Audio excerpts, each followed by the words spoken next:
একটা গল্প মনে পড়ে গেল।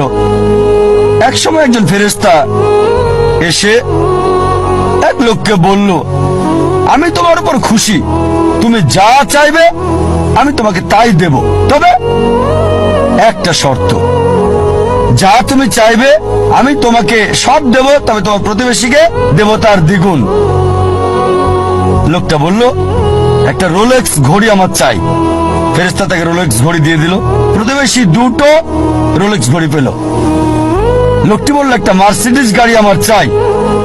ফেরেশতা তাকে মার্সিডিজ গাড়ি দিল। প্রতিবেশীকে দুটো মার্সিডিজ দিল। লোকটি বলল, একটা সুন্দর বড় বাংলো চাই। ফেরেশতা তাকে সুন্দর বড় বাংলো দিল। তার প্রতিবেশীকে দেওয়া হলো দুটো সুন্দর বড় বাংলো। লোকটি পরে বলল, দয়া করে আমার শেষ ইচ্ছাটা তুমি পূরণ করে দাও। কি সেটা? আমার একটা চোখ তুমি নষ্ট করে দাও, যাতে কিছু আমি চোখে না দেখতে পাই। চিন্তা করেন, সে তার নিজের চেয়ে প্রতিবেশীকে নিয়ে বেশি ব্যস্ত। তার জীবন সহজ কি জটিল সেটা ভাবছে না সে। প্রাচুর্য কি দারিদ্রতা যাই থাকুক, সে বেশি চিন্তিত তার প্রতিবেশীর চেয়ে ভালো জীবন যাপন করা নিয়ে।